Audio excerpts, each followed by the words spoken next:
Noticentro 1, CMI. Profesores del Cauca amanecieron en la Plaza de Bolívar. Esperan respuesta del gobierno frente a reclamos por su sistema de salud. Polémica por libertad que otorgó juez a hijo de Nilce López. Gobierno pide revocar decisión y lo nombra facilitador de paz. Capturan a extraditable en Soacha, Cundinamarca. Seguía vinculado al microtráfico. Alcaldes de Tarazá y Yarumal denuncian amenazas. Presidente Petro llegará al norte de Antioquia. Masacre en Soledad Atlántico. 3 muertos y 3 heridos. Hacinamiento en estaciones de policía supera el 300%. 24 migrantes heridos en la vía entre Medellín y Urabá. Con Bianca Gambino. Buenas tardes, bienvenidos a Noticentro 1 CMI. Hay polémica por la decisión de un juez de Barranquilla quien le otorgó libertad al hijo de Nilce López por ser considerado facilitador de paz. Ante la polémica decisión, el gobierno nacional, que no ha solicitado la misma, pidió al juez revocar la orden. Jorge Castro con el reporte desde Barranquilla. Buenas tardes. Muchas gracias, Bianca. Muy buenas tardes. Jorge Luis Alfonso López se encuentra en su domicilio. Tenía prisión domiciliaria desde octubre del año 2021, proferida también por el mismo juez de ejecución de penas en la capital del Atlántico. La controversia está generada, pues después de que se conociera esta decisión y fuera confirmado por parte del IMPEC que ya se le había ordenado dejarlo en libertad a través de la orden 006, el alto comisionado para la paz ha precisado a través de un comunicado de prensa que Jorge Luis Alfonso López seguirá siendo facilitador de paz desde su domicilio, cumpliendo este requerimiento y esta facilitación que se le ha pedido por espacio de 2 meses, pero niega que haya solicitado la libertad del hijo de la empresaria del Chance, Nilce López. Por ende, Jorge Luis Alfonso López debe continuar en su domicilio, de acuerdo con lo que se ha informado por parte de la oficina del alto comisionado en la capital del Atlántico, y a la espera de qué decisión adopta el juez de ejecución de penas en la ciudad de Barranquilla alrededor de la suerte de Jorge Luis Alfonso López. En otras noticias, las autoridades están en desarrollo de la investigación en esta ciudad para establecer quiénes son los autores de una nueva masacre que se registró en el área metropolitana. 3 hombres fueron asesinados, otros 3 resultaron gravemente heridos en una balacera que se registró en la tarde de este martes en el municipio de Soledad, en el barrio 1 de Mayo, cuando hombres que llegaron a bordo de un motocarro dispararon indiscriminadamente contra unas 7 personas que se encontraban en el barrio 1 de Mayo, en el sector de este sector del municipio de Soledad. 2 personas murieron en el lugar del atentado, otras 4 fueron trasladadas al centro de atención Adelita de Char, pero una de estas falleció. Las otras 3 se encuentran recluidas en diferentes centros asistenciales de la capital del Atlántico. La primera versión que manejan las autoridades es que se trataría de una retaliación entre bandas de microtráfico por la distribución de alucinógenos en el suroccidente de Soledad. Más adelante tendremos detalles de estas noticias desde Barranquilla.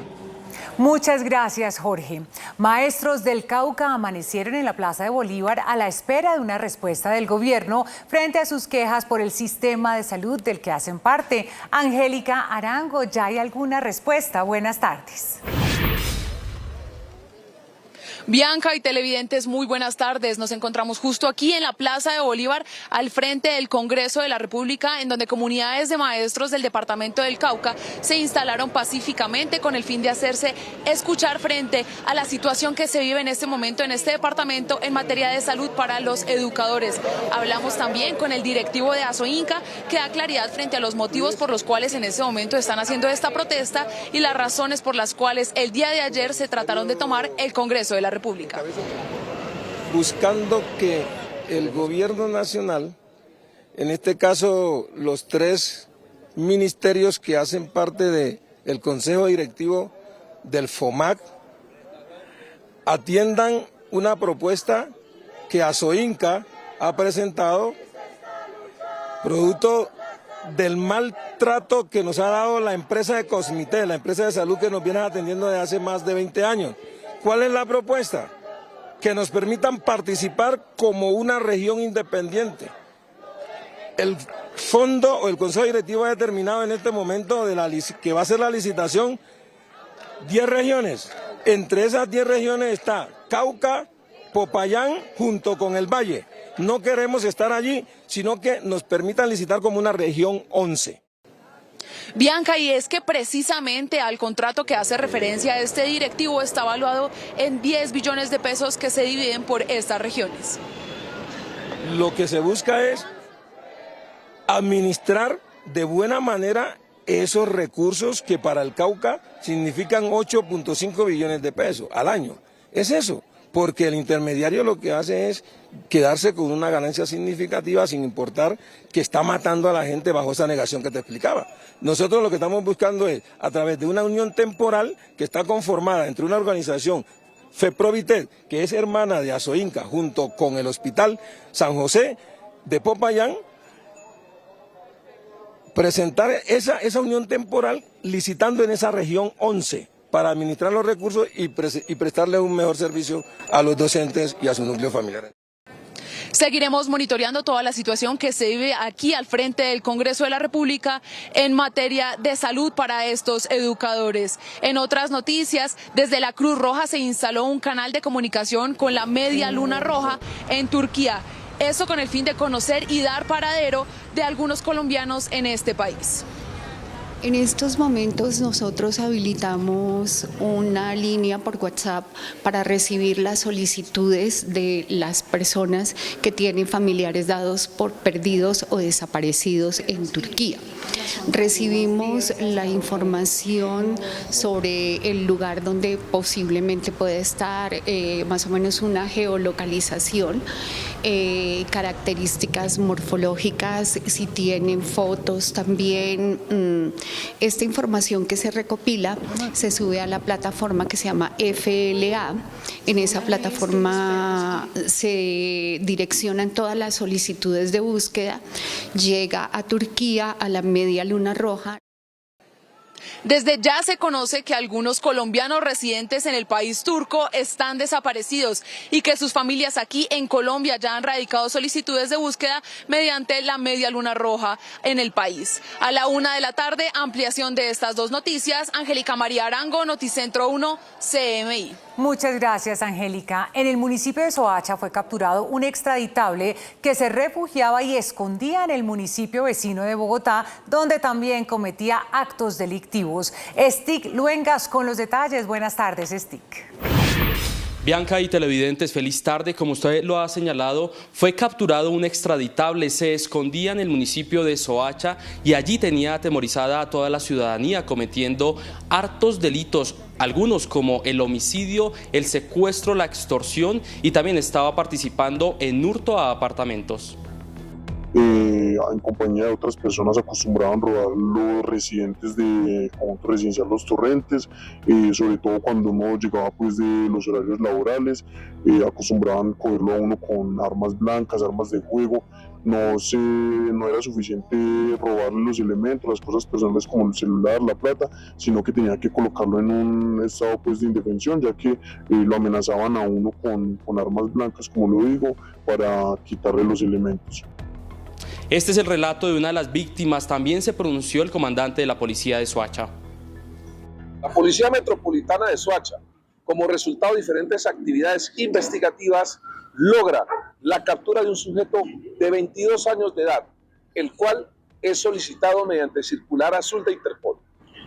Es así que la Seccional de Investigación Criminal SIGIN, en coordinación con la Fiscalía General de la Nación, logra en el sector del barrio Compartir la captura de Dairon Mauricio Beltrán Ardila, conocido como alias Dairon, quien era solicitado a través de circular azul de Interpol por los delitos de concierto para delinquir, hurto calificado y agravado, desplazamiento forzado y daño en bien ajeno.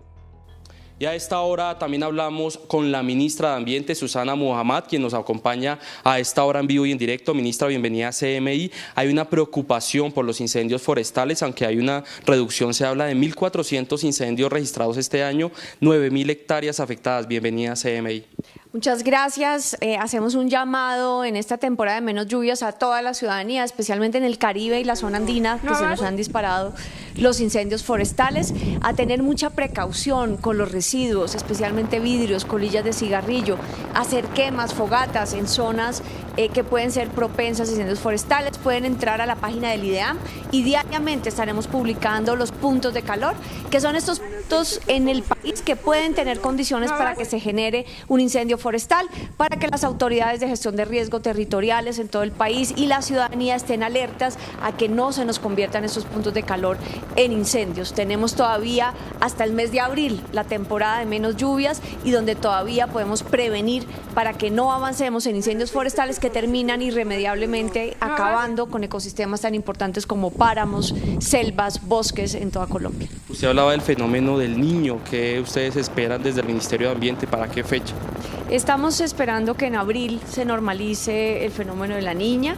En mayo volvemos a la temporada de lluvias normal y solamente hasta junio podremos empezar a ver si se va a configurar en el próximo año un fenómeno del Niño. Por ahora no tenemos todavía la alerta, pero si estamos atentos, esta temporada seca debe irnos ayudando a generar mejor preparación para esa eventualidad.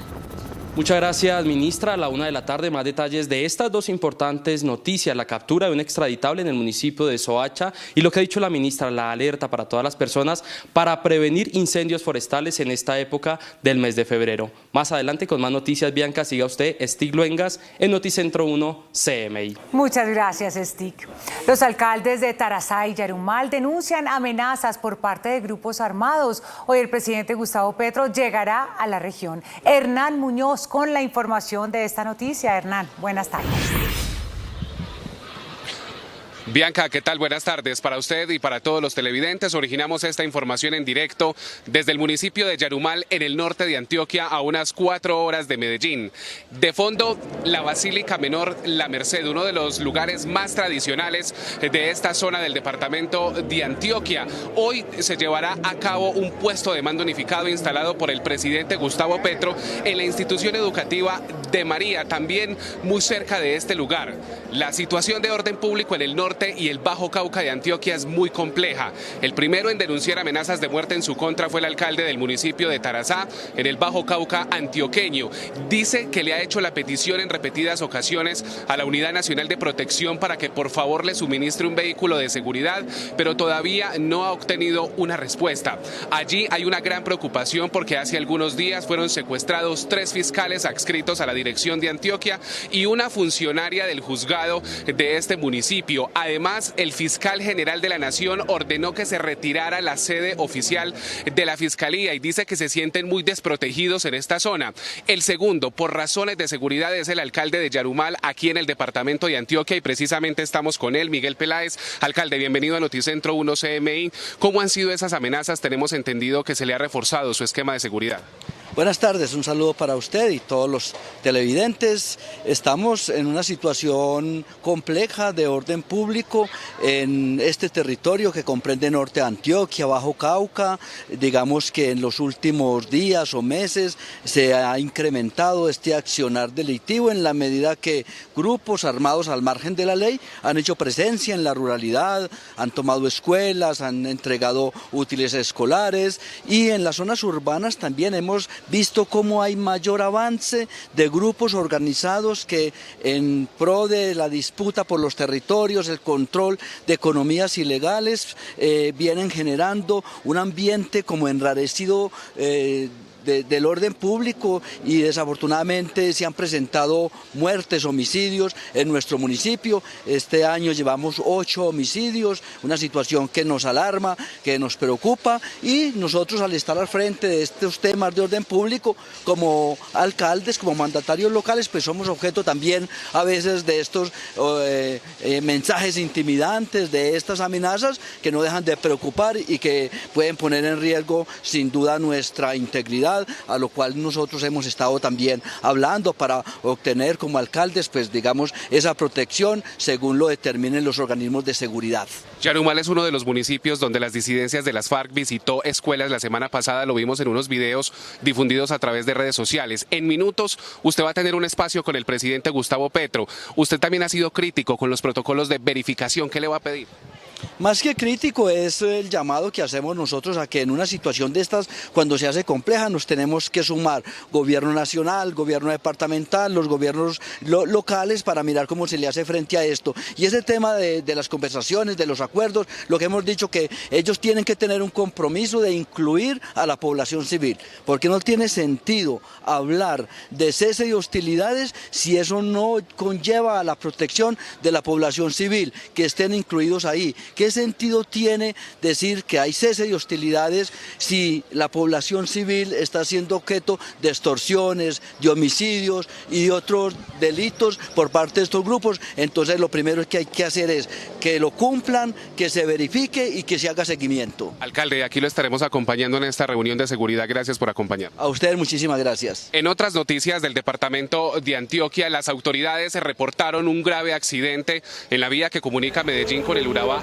antioqueño, específicamente entre los municipios de Mutatá y Dabeiba, en el kilómetro 93+500. Un bus de servicios especiales que transportaba 48 migrantes se volcó, al parecer por exceso de velocidad, por esquivar a un animal. 24 pasajeros resultaron heridos y según las autoridades, 5 de ellos recibieron heridas de consideración y fueron trasladados hacia hospitales cercanos. Y terminamos con noticias de orden público que hoy preocupan a la capital de Antioquia. En estas imágenes que ustedes van a ver a continuación se observa un enfrentamiento entre grupos delincuenciales de la zona de la sierra, donde la ciudad, muy preocupada a través de redes sociales, comenzó a divulgar videos y le hicieron un llamado al alcalde de Medellín, Daniel Quintero, para que hiciera presencia allí en la zona.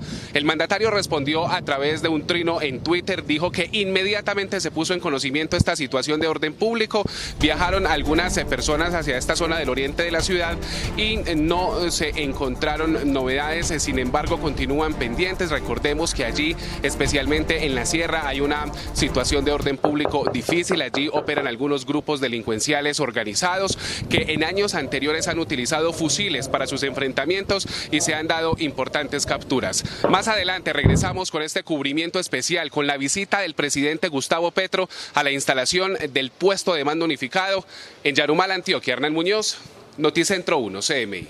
Muchas gracias, Hernán. Al regresar a Noticentro 1 CMI, alerta de azucareros por enfrentamiento en cultivos. Extra Noticentro 1 CMI. Seguimos en Noticentro 1 CMI. Mucha atención, que el presidente Gustavo Petro acaba de aceptar la renuncia de la directora del ICBF, Concepción Baracaldo. Gerardo Aristizábal con los detalles. Gerardo, ¿de qué se trata? Hola Bianca, televidentes de Noticentro 1 CMI, buenos días. Efectivamente, y lo acaba de comunicar el jefe de Estado mediante un trino. Dice exactamente: he aceptado la renuncia de la directora del Instituto Colombiano de Bienestar Familiar. Asumirá su cargo Astrid Cáceres, profesional en Pedagogía y Ciencias Sociales, con maestría en Educación y Desarrollo Comunitario. El trino mediante el cual entonces el jefe de Estado notifica la salida de la señora Concepción Baracaldo, muy cuestionada en el cargo de directora del Bienestar Familiar, que compromete billones de pesos en recursos y sobre todo la atención primaria a los menores de edad. Concepción Baracaldo fue nombrada por ser amiga de la esposa del presidente Gustavo Petro, Verónica Alcocer, como ella misma reconoció en una entrevista que le dio a la colega Vanessa de la Torre en Caracol Radio. Concepción Baracaldo será reemplazada por la actual subdirectora, quien es una persona que trabajó con el presidente Gustavo Petro cuando este fue alcalde de Bogotá. Entonces, reiteramos, el presidente Gustavo Petro, después de meses de debate por la gestión de la señora Concepción Baracaldo, acaba de aceptar su renuncia, que seguramente debió ser motivada por las críticas a la gestión que desempeñó en la protección de la niñez colombiana. Continúa usted, Bianca, con más información. Muchas gracias, Gerardo. Seguiremos atentos al desarrollo de esta noticia. Luego de la muerte de 2 trabajadores del sector azucarero, en medio de enfrentamientos, el gremio también prendió sus alertas por las cuantiosas pérdidas financieras que generan estas disputas. Sebastián Bedoya, buenas tardes. ¿Cómo ha sido la afectación en esta región del país? Hola Bianca, televidentes, muy buenas tardes. Según los representantes de este sector azucarero, durante estos enfrentamientos se han destruido unas 6.500 hectáreas de cultivos de caña de azúcar. A su vez, 6.000 empleos se han perdido. Pero lo más triste son las pérdidas humanas. Desde el 2020 a la fecha, 3 personas han muerto. En el 2020 fue asesinado un mayordomo de una finca y los 2 últimos, las víctimas más recientes, son estos 2 trabajadores del ingenio del Cauca. Los líderes del sector azucarero recuerdan que el 80% de las exportaciones para el departamento del Cauca dependen de su gremio y también anualmente generan alrededor de unos 50.000 empleos entre directos e indirectos. Por eso han pedido la intervención urgente del gobierno nacional para que retomen la mesa de diálogos, se restablezcan estos pactos de no agresión y continúen las labores industriales para seguir generando desarrollo industrial. Trabajo para este sector de nuestra región del occidente colombiano. Cambiamos de tema y esta vez con noticias del Valle del Cauca porque las autoridades, mucha atención, descubrieron un cargamento de explosivos de origen boliviano cuando eran transportados por 2 hombres de 26 y 31 años a bordo de motocicletas en unas 300 cajas. Durante este operativo se encontraron 1.000 metros de cordón detonante, los cuales fueron incautados, a su vez unos 30.000 detonadores. Hasta el momento se desconocen para qué lugar iban. Lo que han dicho hasta el momento las autoridades es que este es un material sensible al calor y que se utiliza para la construcción de minas antipersonas, ataques a la fuerza pública, entre otros como actividades de minería ilegal. Estos 2 hombres fueron capturados. Y finalizamos también con un operativo cinematográfico que realizó esta madrugada la Policía Metropolitana de la capital del Valle del Cauca, en el barrio Laureano Gómez, en el oriente de esta ciudad, donde fueron capturadas 14 personas luego de 11 allanamientos. Algunos de ellos intentaron escapar por los techos arrojando droga al aire para evitar que esta fuera incautada. Sin embargo, el cerco que realizó el Grupo Operativo Especial de Seguridad permitió que estos fueran detenidos. La droga fue incautada en electrodomésticos donde era ocultada. Ellos se encargaban de almacenar y luego expender los alucinógenos. Producto de esta comercialización ilegal, se generaban unos ingresos superiores a los 200 millones de pesos. Lograban vender alrededor de unas 30.000 dosis de alucinógenos en parques, zonas aledañas a colegios y también en algunos sectores vulnerables de la capital del Valle del Cauca. Estas personas también deberán responder por otros delitos como el homicidio y el desplazamiento forzado. Es por ahora toda la información en Cali. Sebastián Bedoya, Noticentro 1 CMI. Gracias, Sebastián. Otro aberrante caso de abuso en Bolívar. Una menor en condición de discapacidad era abusada por su tío desde los 11 años. Tatiana Rodríguez con la historia.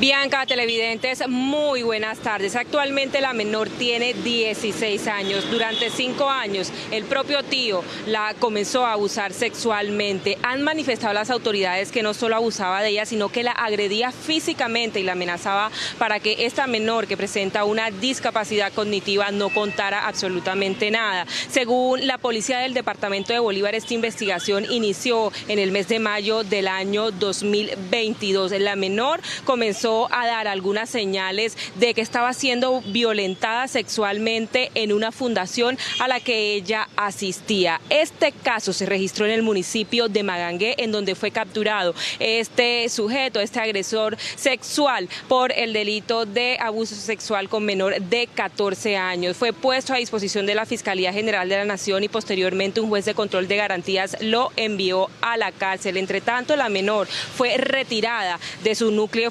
familiar por parte del ICBF y también fue puesta en un hogar sustituto. Nosotros más adelante tendremos la ampliación de esta noticia. Muchas gracias, Tatiana. Un equipo de Noticentro 1 CMI recorrió las estaciones de policía en Bogotá que tienen graves índices de hacinamiento. Kennedy, Puente Aranda, Ciudad Bolívar, Engativá y Bosa tienen un hacinamiento superior al 300%. Estamos mal, no estamos bien. Noticentro 1 CMI recorrió las estaciones de policía que presentan mayor hacinamiento en Bogotá. En cifras, la capital del país tiene un hacinamiento total del 300%. El promedio que tenemos en la ciudad es de 3.200 personas en estos centros que son transitorios, donde la persona debe estar 36 horas. Aunque la policía realiza la tarea de capturar a delincuentes, no hay dónde meterlos. El promedio de capturas diarias está entre 60 y 80 personas por flagrancia y por orden judicial. Procesos judiciales que quedan estancados. Realmente hay personas acá que tenemos más de 6 meses, algunos tienen hasta 3 años, más de 3 años con los procesos parados. Solo en esta estación de policía, la de Kennedy, hay un hacinamiento del 375%. Debe haber 60 personas y hay 285. Como mucha gente estamos en hacinamiento acá en la sede y queremos traslado. Yo estoy condenado a 146 meses y tengo más de un año acá y no me han sacado todavía. Todas las estaciones de policía tienen ese número de más personas de lo normal. Adicional a esto, los detenidos sufren las consecuencias de contratos corruptos. Así les llega la comida. Como puede ver, te puede creer que esto esté de 12.000 a 20.000 pesos. Esto es una porción básica, más menos que básica realmente. Como puede ver, esta es una porción que escasamente llegaría a los 5.000 pesos. Número. Detenidos por violencia sexual, por homicidios, por hurto agravado, entre otros delitos, permanecen así. Estamos en un infierno. Esto es un infierno. Con la instalación de un gigantesco puente metálico, el Invías reabrió nuevamente el paso y la comunicación vial en 13 municipios de Santander. Ana Mercedes Ariza con los detalles. Ana Mercedes. Hola Bianca, televidentes, muy buenas tardes. Pues después de casi 4 meses, hoy más de 1 millón de habitantes de 12 municipios al sur de Santander vuelven a tener vía para transitar. Me acompaña Danil Valencia, veedor de la vía Curos-Málaga.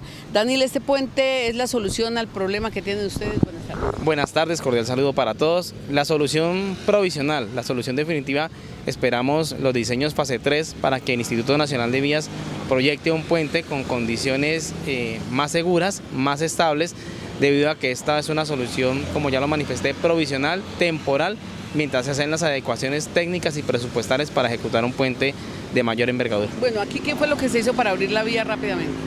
Aquí el contratista y Invías lo que hicieron fue unos trazados, unos cortes sobre el talud para tener un paso provisional, mientras los 2 últimos días, el día domingo y el día lunes de esta semana, instalaron un puente militar que es de propiedad del Invías para dar tránsito en un solo sentido.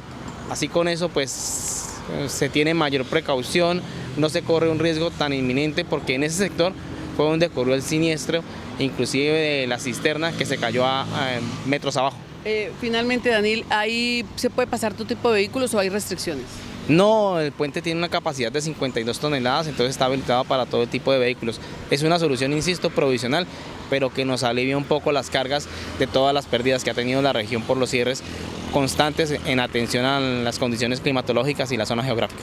Muchísimas gracias. Información para todos los transportadores. La vía Curos-Málaga se reabre con un puente militar transitorio. Hay que señalar que habrá restricciones y obvio esto reduce en 18 horas el tránsito que tenían que realizar los habitantes de estos municipios para comunicarse con el resto del país.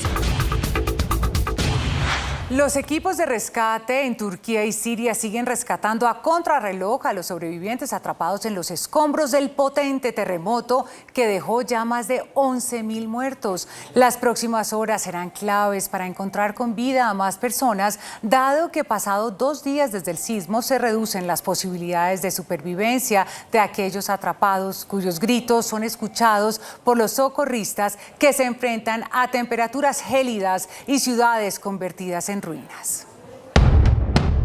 El presidente turco Recep Tayyip Erdoğan visitó una de las zonas afectadas por el doblete mortal de terremotos de magnitud 7,8 y 7,5 que sacudieron el sudeste de Turquía y el noroeste de Siria, donde aseguró que su gobierno ha movilizado todos los recursos del Estado posibles. Sin embargo, el mandatario también reconoció que hay serias dificultades para acceder a determinados lugares afectados debido al estado de algunas carreteras cerradas a causa de la nieve y los daños sufridos durante el movimiento telúrico. El número de víctimas mortales, entre tanto, no deja de crecer mientras los equipos de rescate siguen trabajando para intentar salvar a las personas atrapadas bajo los escombros, pero más de 72 horas después, las posibilidades de hallarlas con vida se reducen considerablemente, a lo que se suma a las bajas temperaturas de la noche. Aunque esto no ha impedido que muchos sobrevivientes fueran rescatados, incluidos decenas de niños, sacados por centenares de voluntarios que enfrentan la titánica tarea de buscar entre las ruinas de más de 15.000 edificios destruidos. A medida que pasan las horas, también crece la frustración y el enfado por la escasa ayuda que llega a algunas áreas situadas en las zonas de difícil acceso o afectadas por conflictos geopolíticos de la zona. De hecho, la llegada de ayuda a territorio sirio se ha visto fuertemente afectada por la división del territorio entre el gobierno y los rebeldes. En Turquía, donde se declararon 7 días de luto y un estado de emergencia de 3 meses en las provincias más castigadas, el número de fallecidos alcanzó las 8.500 personas, mientras en Siria, país castigado por más de una década de guerra civil, el balance llega a los 2.600 muertos y la crisis se agrava cuando son casi 300.000 los desplazados. La imagen de 2 niños que fueron rescatados tras quedar entre los escombros de un edificio en Siria después del terremoto da la vuelta al mundo por la forma en que la niña protege a su hermano menor. Los pequeños permanecieron 36 horas atrapados hasta que lograron ser rescatados. Esta imagen ha enternecido al mundo. Se trata del rescate de 2 hermanitos quienes quedaron atrapados entre el concreto y en los restos de su casa en el norte de Siria. Los pequeños fueron rescatados después de 36 horas tras el devastador terremoto. En las imágenes se puede ver que el brazo de la niña se puede mover lo suficiente como para abrazar y acariciar la cabeza de su hermano Ilav. Según la traducción de un periodista, la niña llamada Mariam, aproximadamente de 7 años, se le escucha decir: Señor, si nos rescata a mí y a mi hermano, seremos sus esclavos por el resto de nuestras vidas. Los pequeños, tras ser sacados de lo que sería su cama, en medio de los escombros, fueron llevados al hospital para ser atendidos. Ahora los menores se encuentran resguardados y a salvo, mientras los rescatistas esperan hallar más personas con vida.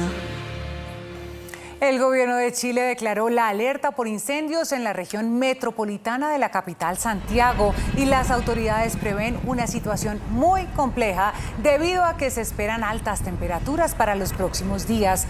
Más de 5.600 bomberos combaten la voraz conflagración que arrasa el centro y sur de Chile desde hace una semana y el cual amenaza ahora con propagarse a otras regiones donde los nuevos focos que dificultan aún más los trabajos que se están realizando en el sur del país, una de las zonas más arrasadas por el fuego.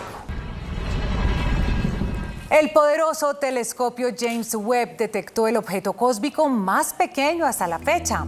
Se trata de un asteroide desconocido del tamaño del Coliseo Romano y está ubicado en el cinturón principal de asteroides entre Marte y Júpiter. Con apenas 200 metros de largo, la detección de esta roca espacial evidencia la gran capacidad del James Webb debido a que estos objetos cósmicos tan pequeños y oscuros son increíblemente difíciles de observar.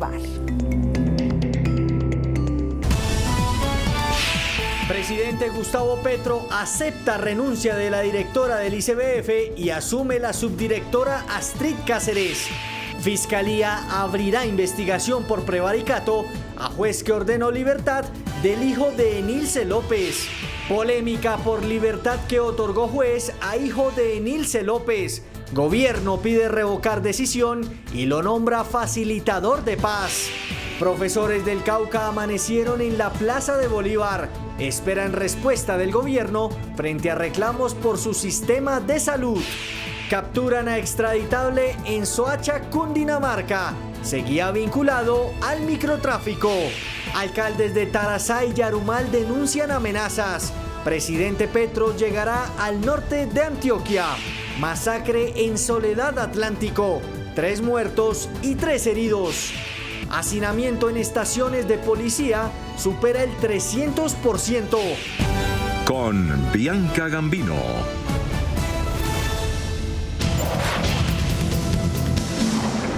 Iniciamos nuestra segunda hora de noticias. Hay cambios en el Instituto Colombiano de Bienestar Familiar tras la salida de la controvertida directora Concha Baracaldo. Gerardo Aristizábal con los detalles. Hola Bianca, televidentes de Noticentro 1 CMI. Así es, Astrid Cáceres, quien es la actual subdirectora, asume el cargo. Lo acaba de denunciar el presidente Gustavo Petro en su cuenta de Twitter, donde también dijo que le aceptaba la renuncia a la señora Concha Baracaldo. Dice puntualmente el jefe de Estado: he aceptado la renuncia de la directora del Instituto Colombiano de Bienestar Familiar. Asumirá su cargo Astrid Cáceres, profesional en Pedagogía y Ciencias Sociales con maestría en Educación y Desarrollo Comunitario. Recordemos que Astrid Cáceres fue la encargada por el presidente Gustavo Petro para que le rindiera el informe de lo que acontecía en San José del Guaviare y otros departamentos por denuncias de abuso sexual contra menores de edad. ¿Por qué? Por las críticas que hay contra esta señora Astrid Baracaldo desde el 13 de septiembre, día en el cual tomó posesión ante el presidente Gustavo Petro como directora del Bienestar Familiar. ¿Por qué fue nombrada ahí? Ella lo reconoció: por ser amiga de la primera dama, la esposa del presidente Gustavo Petro, Verónica Alcocer. Lo dijo en una entrevista radial a Caracol Radio. Pues bien, el presidente Gustavo Petro sale hoy de una de sus más cuestionadas funcionarias y nombra a Astrid Cáceres, que es una experta en el trabajo por la niñez y ya colaboró en el gobierno de Gustavo Petro cuando este era alcalde de Bogotá. Está la información. Bianca, continúe usted con más noticias. Buenas tardes. Noticia en desarrollo en CMI. Jorge Luis Alfonso López, hijo de la empresaria del Chance, Enilce López, fue dejado en libertad por un juez de ejecución de penas de Barranquilla. La oficina del Alto Comisionado para la Paz confirmó que lo designó facilitador de paz, pero niega que haya ordenado su libertad. ¿Qué se dice en el despacho judicial? Jorge Castro con la información.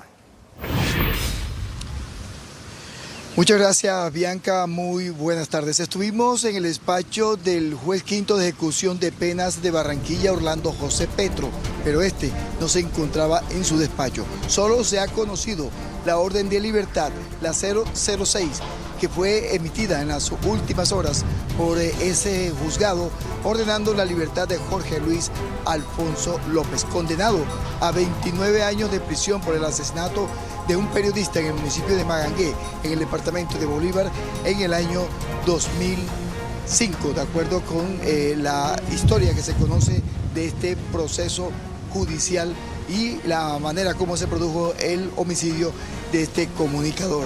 La orden de libertad fue emitida el pasado 2 de febrero y fue cumplida estrictamente por el Instituto Nacional Penitenciario y Carcelario INPEC. Cabe recordar que Jorge Luis Alfonso López no estaba recluido en ningún centro penitenciario de la costa norte de Colombia, sino que gozaba de la prisión domiciliaria otorgada por ese mismo despacho judicial. Esa prisión domiciliaria la cumple en el norte de la ciudad de Barranquilla.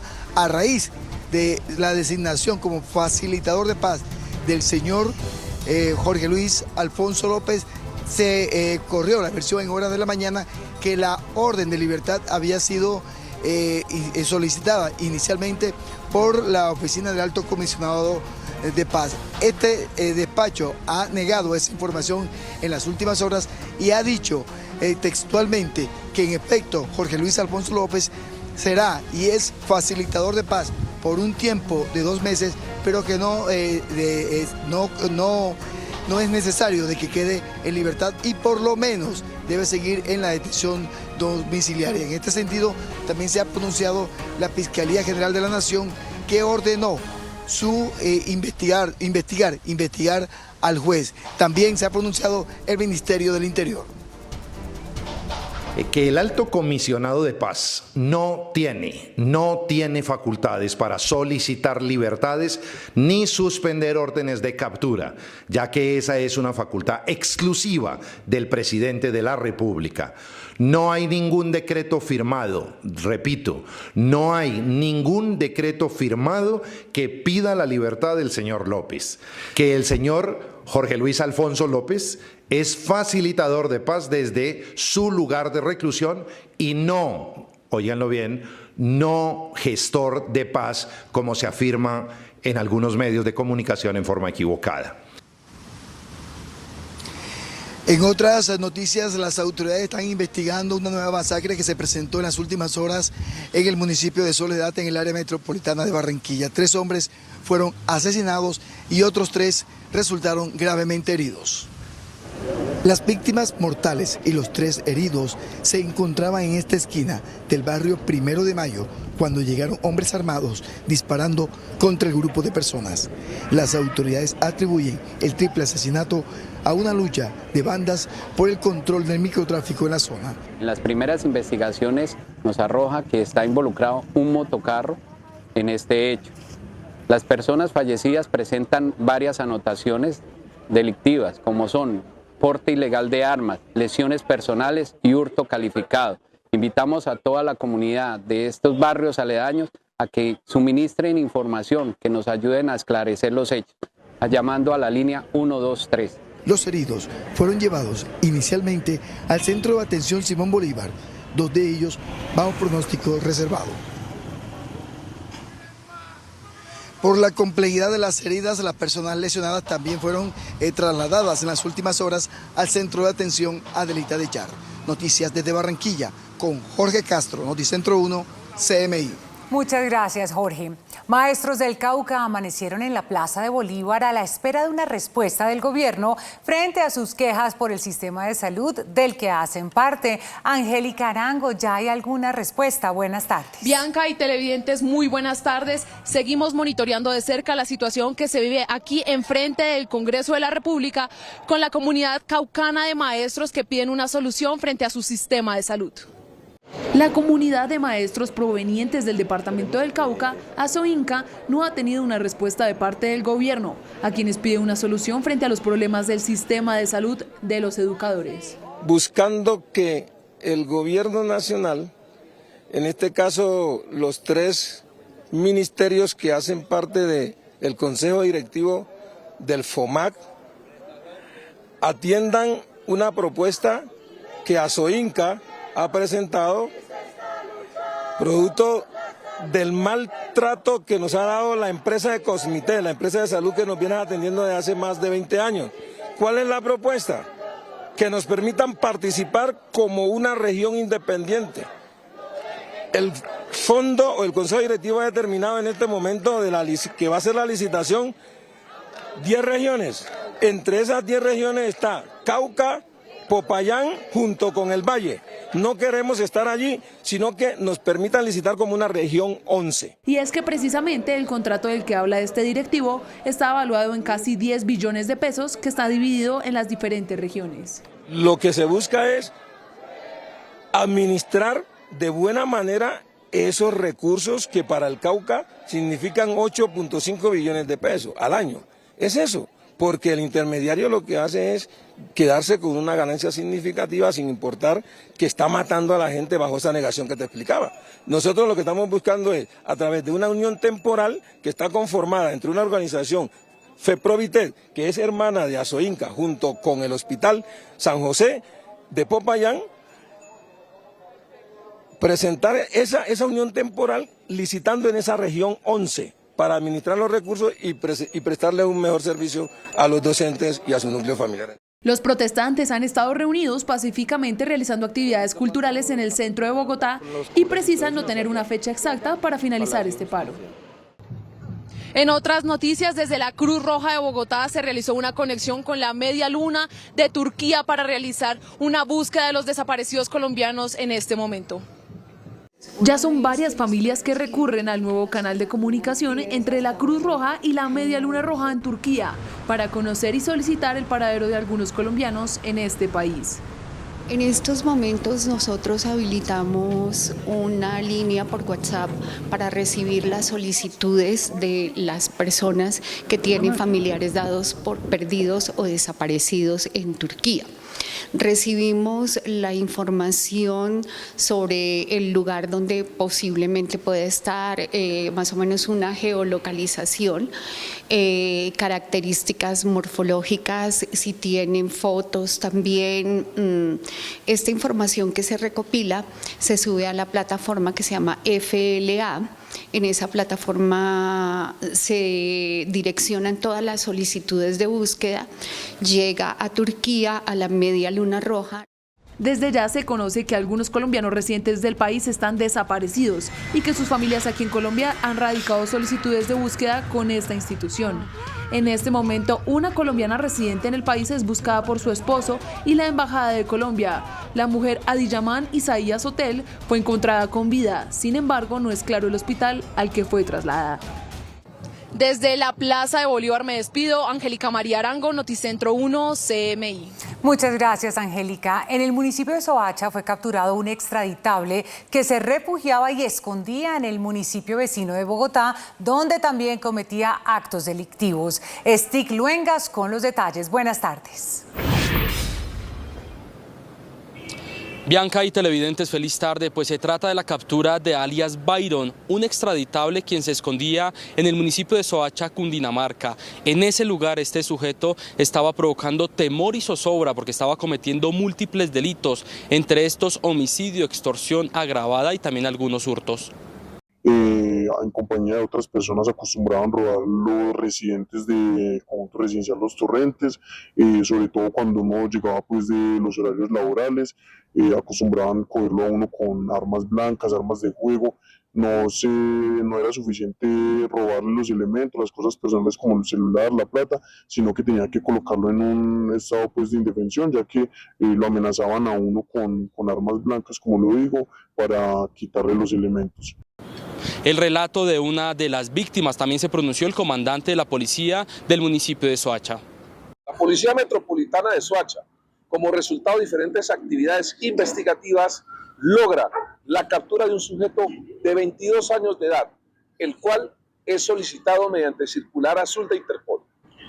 Es así que la Seccional de Investigación Criminal SIGIN, en coordinación con la Fiscalía General de la Nación, logra en el sector del barrio Compartir la captura de Dairon Mauricio Beltrán Ardila, conocido como alias Dairon, quien era solicitado a través de circular azul de Interpol por los delitos de concierto para delinquir, hurto calificado y agravado, desplazamiento forzado y daño en bien ajeno. Y cambiamos de tema porque hace pocos minutos la ministra de Ambiente, Susana Muhammad, extendió una alerta a todo el país por posibles incendios forestales. Este año 2023 se han presentado 1.400 afectando 9.000 hectáreas de tierra. Han disparado los incendios forestales, a tener mucha precaución con los residuos, especialmente vidrios, colillas de cigarrillo, hacer quemas, fogatas en zonas que pueden ser propensas a incendios forestales. Pueden entrar a la página del IDEAM y diariamente estaremos publicando los puntos de calor, que son estos puntos en el país que pueden tener condiciones para que se genere un incendio forestal, para que las autoridades de gestión de riesgo territoriales en todo el país y la ciudadanía estén alertas a que no se nos conviertan estos puntos de calor. Desde el IDEAM también se lanzó otra alerta y tiene que ver con las heladas, que en este momento afecta a 10 departamentos y 200 municipios. Recordar que febrero es un mes de temporada de menos lluvia, es decir, temporadas secas, lo que aumenta las amenazas por heladas en el país. En este momento tenemos alerta amarilla y naranja en 10 departamentos, 200 municipios, principalmente en el altiplano cundiboyacense. Con esta información me despido desde el norte de Bogotá. Stig Luengas en Noticentro 1, CMI. Muchas gracias, Stig. Los alcaldes de Tarazá y Yarumal denuncian amenazas por parte de grupos armados. Hoy, el presidente Gustavo Petro llegará a la región. Hernán Muñoz con la información de esta noticia. Buenas tardes. Bianca, nosotros seguimos aquí en directo desde la institución educativa de María. Aquí será el epicentro de la reunión entre el presidente Gustavo Petro y los alcaldes de la región. Dos de ellos en las últimas horas confirmaron amenazas de muerte en su contra. Estamos hablando del alcalde del municipio de Tarazá, donde recientemente fueron secuestrados 3 fiscales y una funcionaria del juzgado, y el alcalde del municipio de Yarumal. Aquí en esta mesa será la reunión que sostendrá el presidente Gustavo Petro con algunas organizaciones, entre ellas personerías, organismos de control, y también estarán aquí presentes los alcaldes de la zona y otros mecanismos de participación para hablar de la delicada situación que hoy se vive aquí en el municipio de Yarumal, en Antioquia. El primero en denunciar amenazas de muerte fue el alcalde de Tarazá, el municipio del Bajo Cauca, donde la Fiscalía ordenó cerrar la sede por el secuestro de 3 fiscales y una funcionaria del juzgado. Me estaban pidiendo un monto concreto, pedían 50 millones de pesos, pues yo me negué a ello, obviamente, y fue cuando empezaron a decir que secuestraron a un familiar. Como consta en estos documentos, el alcalde pidió a la Unidad Nacional de Protección un vehículo de seguridad por las últimas 2 amenazas de muerte y secuestro que recibió. Solicitábamos un vehículo que nos garantizara pues, la seguridad en todo el tema de movilidad. Todavía no ha sido respuesta, no hemos tenido respuesta por parte de la BNP. El segundo en denunciar amenazas de muerte fue el alcalde de Yarumal, uno de los municipios donde las disidencias de las FARC visitó colegios y entregó kits y regalos. He recibido mensajes intimidantes declarándome objetivo militar de organizaciones, de esta labor como servidor público y estar al frente de la institucionalidad. A veces lo compromete a uno de esa manera. Hoy el presidente Gustavo Petro instalará en este municipio una reunión de seguridad con los alcaldes de la zona y las fuerzas militares. Y del norte de Antioquia nos desplazamos hacia el Urabá antioqueño porque 24 personas heridas dejó un grave accidente de tránsito. Los pasajeros, según la investigación, eran migrantes que intentaban llegar desde Medellín hacia esta subregión del departamento de Antioquia. Según las autoridades, el vehículo de servicios especiales que transportaba a 48 migrantes desde Medellín hacia la subregión del Urabá perdió el control y se volcó en el kilómetro 93+500 en el cañón de La Llorona. 19 de ellos fueron atendidos en el hospital de Dabeiba. 5 más fueron atendidos de manera urgente y transportados al hospital del municipio de Apartadó. La posible causa de este siniestro vial es la falta de precaución. Al parecer, 5 de los migrantes sufrieron heridas de consideración y fueron trasladados hacia la clínica panamericana de Apartadó. Y terminamos con noticias de Medellín porque a través de redes sociales se fue denunciado un tiroteo y un posible enfrentamiento entre grupos delincuenciales en el barrio La Sierra, en el oriente de la capital de Antioquia. En los videos se observa algunos sonidos y ráfagas de fusil. Ante esta delicada situación, el alcalde de Medellín, Daniel Quintero, trinó a través de su cuenta de Twitter: ante reporte de explosiones y tiros en la parte alta de la sierra, hemos realizado rondas con el ejército en la parte periférica y con policía en la parte urbana sin encontrar novedad. Nuestro personal hace presencia contundente en la zona. Recordemos que allí hacen presencia algunos grupos delincuenciales organizados y se ha denunciado el recrudecimiento de la violencia por los recientes operativos que ha hecho la policía en contra de estas estructuras delincuenciales. Nosotros seguimos aquí desde el municipio de Yarumal, donde el gobernador de Antioquia también ha escrito a través de su cuenta de Twitter que ya abordó un helicóptero y estaría a punto de llegar aquí a esta zona del norte de Antioquia. Hernán Muñoz, Noticentro 1, CMI. Muchas gracias, Hernán. Hacemos una pausa y al regresar a Noticentro 1, CMI, alerta de azucareros por enfrentamiento en el norte del Cauca.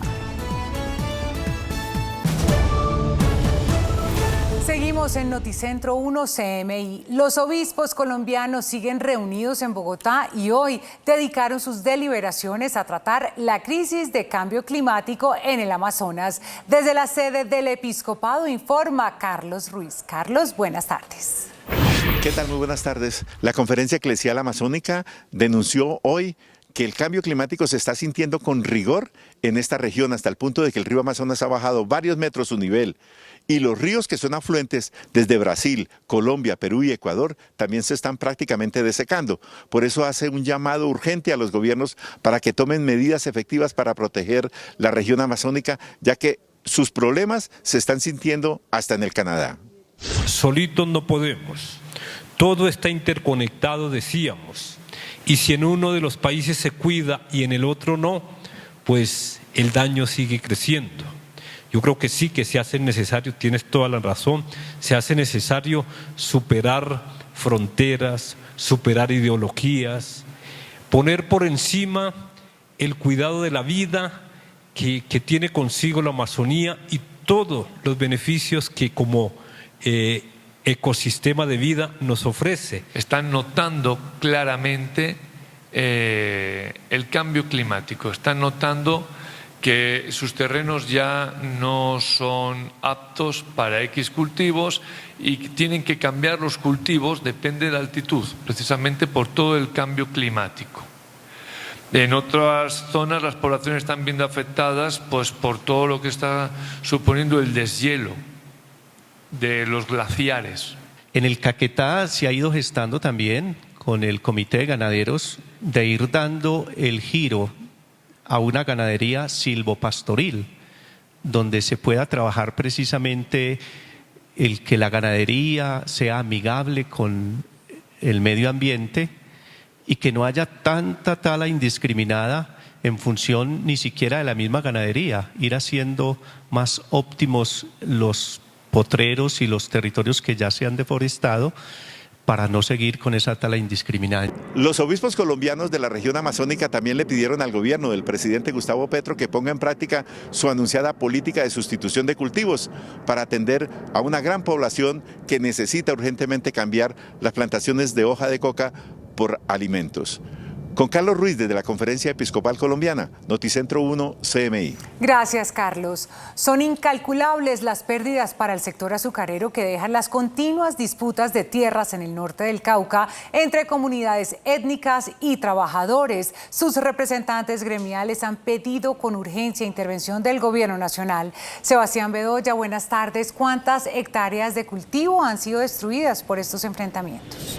Hola Bianca, televidentes, muy buenas tardes. Son más de 6.000 hectáreas las que se han visto afectadas por esta disputa de tierras. El sector azucarero representa el 80% de las exportaciones para el departamento del Cauca y anualmente generan más de 50.000 empleos entre directos e indirectos. Por los de ingenios y campesinos se han destruido más de 6.000 hectáreas de cultivos de caña e igual número de empleos entre el 2022 y 2023. En relación a las actividades agrícolas, estas han cesado porque no hay condiciones. Nosotros estamos pidiendo garantías para poder trabajar, garantías para poder vivir y para poder movilizarnos. Este sector genera en promedio 50.000 puestos de trabajo en esta región del país. Por eso líderes gremiales piden que el gobierno nacional intervenga para retomar los diálogos que permitan el funcionamiento óptimo y seguro de la industria. Creemos que se ha roto un periodo de casi 100 días de paz que habíamos logrado a través de unas mesas de diálogo. Esas mesas de diálogo en las que ha estado presente el gobierno nacional con muchas horas de reuniones y realmente esperanzados en que pudiéramos encontrar esa paz en el territorio para donde todos podamos estar en paz. Las disputas por los terrenos en cultivos de siembra de caña en el norte del departamento del Cauca dejan 3 muertos desde el 2020 y un centenar de heridos. En otras noticias, las autoridades descubrieron en las vías del departamento del Valle del Cauca un cargamento de explosivos de origen boliviano. Su procedencia está siendo investigada por las autoridades, al igual que su destinación final. Estos son los explosivos que transportaban 2 hombres de 26 y 31 años en 300 cajas de cartón por una vía de la zona rural de Palmira, Valle del Cauca, y cuya finalidad era atentar contra la fuerza pública, fabricación de minas antipersona o actividades relacionadas con la minería ilegal. Los principales ejes viales del Valle logran la captura de 2 personas por los delitos de tráfico, fabricación y porte de explosivos. Además, la incautación de 1.000 metros de cordón detonante y más de 30.000 detonadores que son utilizados para actividades de minería ilegal, los cuales eran transportados en 2 motocicletas. Esos explosivos presuntamente tenían procedencia boliviana. El material es considerado como altamente sensible al calor y de haber sido detonado hubiera provocado graves estragos en al menos 300 metros a la redonda. Su destino final aún está siendo investigado y buscan determinar si pertenecería a algún grupo armado ilegal que delinque en la región. Y finalizamos con la captura de los integrantes de una temida banda de expendio de alucinógenos en el oriente de Cali, después de un cinematográfico operativo ocurrido en el oriente de la capital del Valle. Así fue como el Grupo Operativo de Seguridad de la Policía Nacional adelantó los 11 allanamientos en viviendas del barrio Laureano Gómez, oriente de Cali, para capturar a los responsables de conformar una de las bandas de expendio de droga más grandes en la capital del Valle. Y de esta manera fue como en medio del gigantesco operativo, algunos integrantes de la organización intentaron huir por los techos de las residencias, arrojando el estupefaciente al aire. Sin embargo, el cerco de uniformados logró impedir que huyeran de la justicia. Una vez ingresando a las casas de los delincuentes, las autoridades descubrieron más de 1.000 dosis de cocaína, un arma de fuego, otra traumática y marihuana lista para su venta. Fueron desarticulados cuando dosificaban, o sea, trabajaban para repartir esta droga. Fueron más de 6.000 dosis de estupefacientes que se encontraron. Estas dosis de estupefacientes se tenía información que era distribuida en los parques y en los colegios de años. Producto de la comercialización de al menos 30.000 dosis de alucinógenos, tenían ingresos cercanos a los 240 millones de pesos mensuales. También son señalados de participar en muertes violentas asociadas al microtráfico. Estas personas también tendrían que responder por los presuntos delitos de homicidio, desplazamiento forzado, entre otros. Es por ahora toda la información en Cali. Sebastián Bedoya, Noticentro 1, CMI. Muchas gracias, Sebastián. Una menor en condición de discapacidad fue abusada por su tío durante 5 años. El agresor fue capturado y en las últimas horas un juez lo envió a la cárcel. Tatiana Rodríguez con la información. Bianca, televidentes, muy buenas tardes. Según las autoridades, la investigación de este caso inició en mayo del año 2022 cuando la menor mostró señales en una fundación a la que asistía de estar siendo violentada sexualmente. Según información recolectada por los investigadores del caso, la menor venía siendo abusada sexualmente por su propio tío desde que ésta tenía 11 años. Asistía a una asociación porque tenía discapacidad cognitiva. Allí empieza a dar señales de que estaría siendo violentada sexualmente, por lo cual es enviada con prontitud al Instituto Colombiano de Bienestar Familiar. Ellos activan la ruta con la Policía de Infancia y Adolescencia. Se inicia la labor investigativa de la mano de la Fiscalía General de la Nación. Esta investigación, que inició en el mes de mayo del año 2022, se tomaron las entrevistas médico-legales, se hizo el dictamen médico-legal y asimismo se hizo un reconocimiento fotográfico por parte de la menor. El agresor sexual responde al nombre de Elkin de Jesús Jaraba García, de 48 años, conocido con el alias de Tío Tuyo. Fue capturado en el municipio de Magangué por el delito de acceso carnal abusivo con menor de 14 años. Fue declarada legal la captura y fue imputado este delito. Por otra parte, ya un juez de control de garantías emitió medida de aseguramiento en centro carcelario. El Bienestar Familiar, por su parte, retiró a la menor de su núcleo familiar y fue refugiada en un hogar sustituto de esta misma entidad. En lo corrido del año, la policía de Bolívar ha logrado la captura de 6 presuntos agresores sexuales en los municipios de Arroyo Hondo, Magangué, María la Baja y Monpós.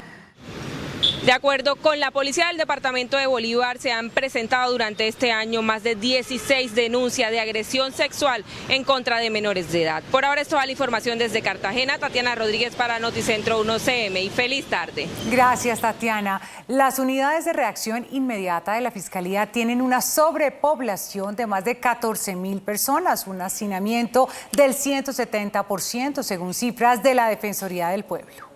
Las unidades de reacción inmediata de la Fiscalía y las estaciones de policía en el país tienen la capacidad para albergar a cerca de 8.200 presos. Sin embargo, según cifras de la Defensoría del Pueblo, estos centros de reclusión actualmente tienen recluidos a más de 23.000 personas. Son cerca de 22.000 personas que están viviendo las 24 horas del día en un metro cuadrado.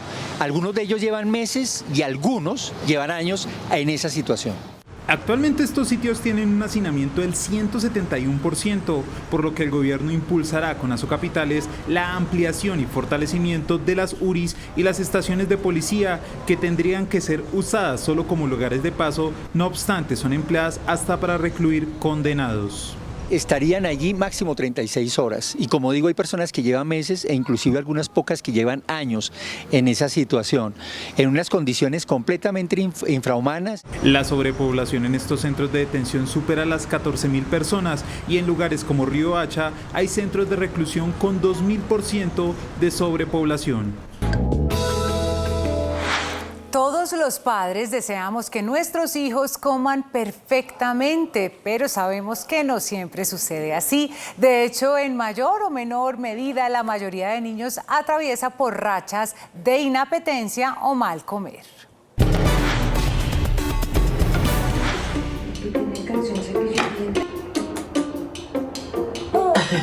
Entre los primeros 5 años de edad no es extraño que los niños presenten periodos en los que rechazan los alimentos o disminuyen su ingesta, generando en los padres un gran temor por la presunta carencia nutricional que esto pueda significar. Muchas veces los padres califican inapetencia el hecho de que un niño no coma a las horas previstas, llamémoslo almuerzo o cena, puesto que el niño pudo haber comido antes. Entonces ese es el primer punto. Los seres humanos somos de rutinas y de hábitos. Si queremos garantizar que un niño tenga apetito, debe tener un espacio adecuado entre comida y comida para que sienta la sensación de hambre. Es recurrente que muchos padres, en su deseo de que los pequeños gocen de buena salud, les obliguen a comer más de lo que necesitan.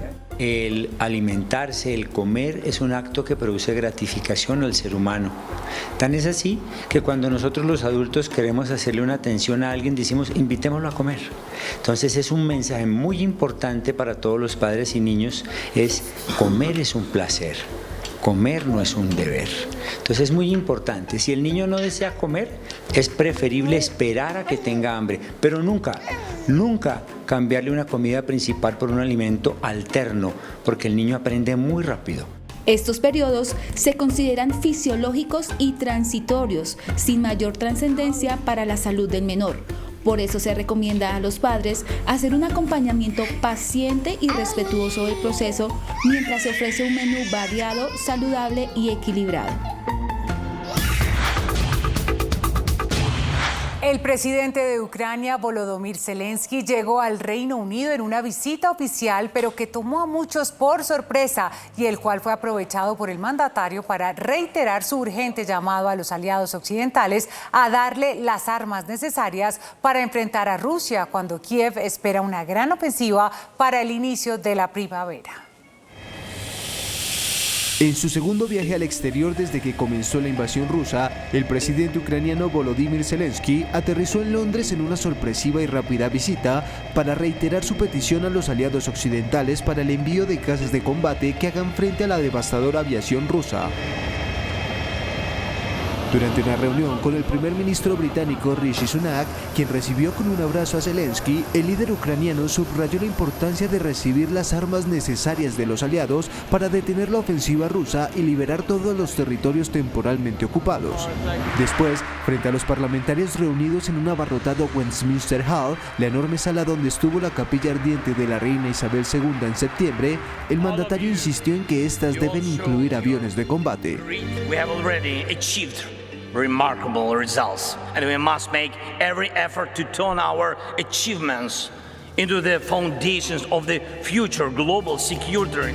El presidente ucraniano recibió amplios reconocimientos en el Reino Unido y también fue recibido por el rey Carlos III en el Palacio de Buckingham. Ahora su viaje continuará en París y participará en una cumbre europea con el presidente francés Emmanuel Macron y el jefe del gobierno de Alemania, Olaf Scholz.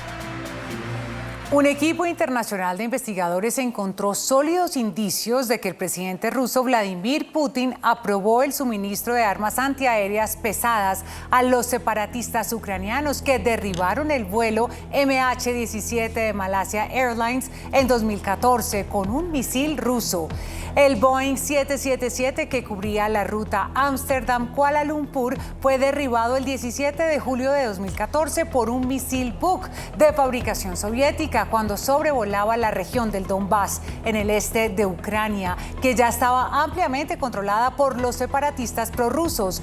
El comité decidió también dar por finalizadas sus tareas sin iniciar acciones legales por falta de evidencias suficientes. El presidente estadounidense Joe Biden adoptó un tono optimista y decidió en su segundo discurso sobre el Estado de la Unión ante el Congreso. Allí presumió la caída de la inflación en los últimos meses y elogió la creación de empleo durante su gobierno y el golpe al déficit federal.